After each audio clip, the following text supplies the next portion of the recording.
আমি আগে বলেছি পূর্বরাগ মানে শুনে ভালোবাসা।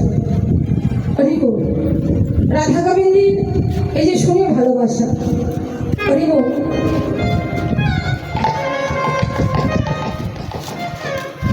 গোবিন্দের যে দেখা রাধার সঙ্গে দেখা হয়নি তা নয়, সে ছোটবেলায় দেখা হয়েছিল। তখন আমাদের রাধা গোবিন্দের দেখা হয়েছিল রাধারানী যখন সতীকা মন্দিরে ছিল, তখন গোবিন্দের সঙ্গে দেখা হয়েছিল।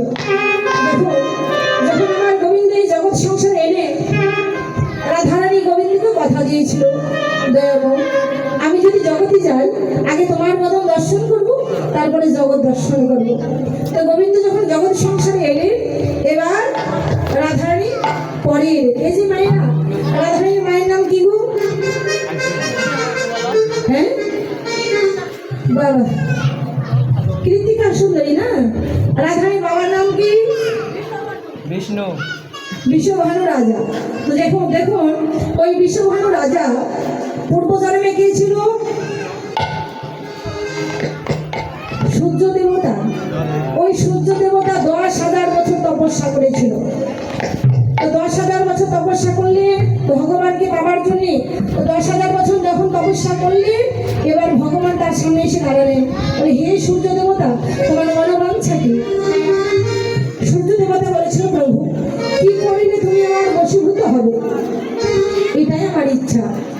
তো আমার ভগবান বললে ঠিক আছে, আমি যখন দাপর লীলায় কৃষ্ণ অবতারে যাব, আমার বামপুর থেকে সৃষ্টি করবো রাধারানীকে, ওই রাধারানী তোমার ঘরে কন্যা রূপে যাবে, আর ওই রাধারানী যখন আমাকে প্রেম ভক্তি দিয়ে ভালোবাসার ডরে বাঁধবে, আমি সেদিনই তোমার কাছে বশীভূত হয়ে যাব।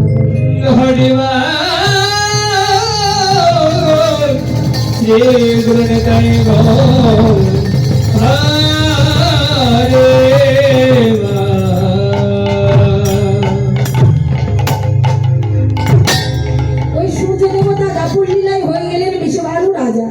দেখুন, রাধারানীর কিন্তু কোনো মায়ের গর্ভ থেকে জন্ম হয়নি মা। একদিন বিশ্বভানু রাজা তাকে সরোবরের পাশ দিয়ে হরিনাম জপ করতে করতে যখন চলে যাচ্ছে, এমন সময় দেখতে পেলেন সরোবরের মধ্যে একটা পদ্ম ফুল ফুটে আছে। তো বিশ্বভানু রাজা ওই পদ্ম ফুলটি চয়ন করলেন। ওই পদ্ম ফুলের মধ্যে রাধারানী কীট রূপে ছিল। এবার যখন ওই পদ্ম ফুলটি চয়ন করে এবার সতীকা মন্দিরে রাখলেন।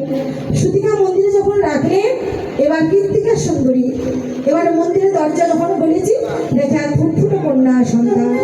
কন্যা সন্তানকে দেখতে পেয়ে এবার ওই কৃত্তিকা সুন্দরী কি করেছে, তার গর্ভ থেকে তো জন্ম হয়নি, ফির স্বর্ণাবলী নিয়ে এলেন, তার বদনে দেবে বলে। যখনই বদনে দেবে বলে নিয়ে গেলেন, এমন সময় দেখতে পেলেন ওই শিশুটি অন্ধ। তো মেয়ে মানুষ তো হাহাকার করে বলতে লাগলো, গো কে কোথায় আছো তোমরা, একবার এসে দেখে দাও, বিধি আমাকে একটা কন্যা সন্তান দিয়েছে, কিন্তু অন্ধ কন্যা সন্তান। এইদিকে কৃতিকা সুন্দরী আর যশোদা, তারা ছিল ছোটবেলার সই। এবার সেই কথা শুনতে পেল কি ওই যশোদা। তো যশোদা আবার কি করলেন, এবার গোপালকে কোলে করে নিয়ে আসলেন কোথায়? সতীকা মন্দিরে। তো